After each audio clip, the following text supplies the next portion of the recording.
first time someone shows you who they are, believe them. Maya Angelou. It's true, you know. And while Maya Angelou wasn't a member of the LGBTQ community, she was a prominent ally and advocate for all. It can't get much worse than trusting someone and having them hurt you by not believing or accepting what you've told them. There are a lot of scenarios this can be applied to, but today I've just got one to talk about. Picture this. You're walking to your locker during class and you see a kid getting picked on. You hear them calling him a homo and throwing out the F slur, but you turn the other way instead of helping him. Why? Well, you don't want them to call you gay too, right? Congrats, you've just become a bystander. Your medal is in the mail. But of course, I'm being dramatic, right? Not so much. If you're allowing a person to punch someone in their face, you might as well be the one swinging your fist. I bet some of you are wondering what gives me the right to speak on this. Sounds like an invitation to talk about myself if I've ever heard one. It all started when I was born. Kidding. I did, however, understand sometime around the 3rd grade that my feelings weren't strictly heterosexual. It wasn't until years later that I realized something about myself that I didn't quite grasp the meaning of. I was bisexual. It took me 6 years after my realization to be able to face it head on and tell my closest friends. I lost sleep on the days leading up to my confession. I now think of it more like acting.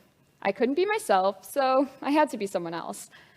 I'm a theater kid, so that worked out in my favor. And I didn't win an Emmy for my performance, but my manager's working on it. The first time someone shows you who they are, accept them. Unfortunately, studies show that in the recent years, people have had an increasing amount of trouble with this. According to a Harris poll, the number of Americans aged 18 to 34 willing to interact with members of the LGBTQ community slipped from 63% to 25% between the years 2017 and 2021. How about that accepting society? And really, if you've known someone for their entire life and all of a sudden learn something about them that they've known for years, how different can they really be? I don't think I'm any different after sharing old news. Are you? Hiding who you are is the first step to completely losing your sense of self, probably accounting for the whopping 60% of LGBTQ youth that reported being so sad they were unable to engage in their usual activities.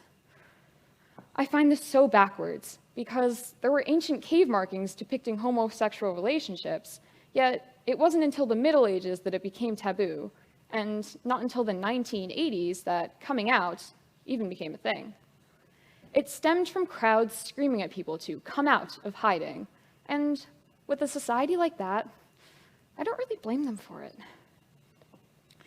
Have you heard of a system the US has called the gay panic defense? If not, I'll sum it up. It's a defense used in court to lessen or even get rid of charges for maiming or killing a member of the LGBTQ community on the grounds that their sexuality or gender identity made their attacker panic. Now, I'd like to think I'm pretty open-minded, but I can't seem to wrap my head around the concept. I've panicked at shocking news. COVID, panic. My grandma falling and hitting her head, panic. Hostess changing the Twinkies recipe, panic. But I've never attacked anyone because of it. Fortunately, 15 states, including our own, have banned it. But it seems to me like our country still has some work to do. And sooner rather than later, because I want to go to Florida over the summer. Florida hasn't banned it, by the way. But seriously, nobody should have to fear coming out because there's a legal defense potentially allowing someone to maim them with a slap on the wrist. It's not even being maimed that irks me. It's the fact that my assailant got away with it. According to the American Psychological Association, or the APA, the LGBTQ community spends more days depressed or anxious than the heterosexual community. Not only that, but the transgender community is 13 times more likely to consider suicide. These are statistics we can't ignore. I'm not transgender myself, but I acknowledge that the stigma and harassment faced by cisgender members of the LGBTQ community is nothing compared to what the transgender members face. In fact, I've seen friends of mine harassed for their gender identity. Words hurt.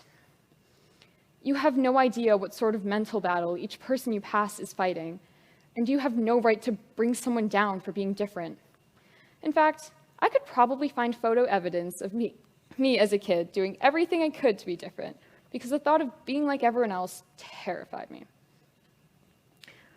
I'm all for a classic teen movie with a horrible plotline involving the notorious gay best friend stereotype, but I'm going to stomp on that. Pouring a cold glass of gay best friend into your cereal bowl isn't very healthy. I'll elaborate. The constant portrayal of the LGBTQ community strictly as fashion consultants and makeover experts for the female protagonist is exhausting. That stereotype is much more commonly used on men, but it doesn't mean that the rest of us don't feel them too. In fact, I've been called a gay best friend before, and I'd be lying if I said it didn't bother me.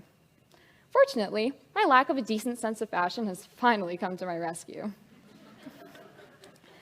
But a lack of a decent sense of fashion can only get one so far.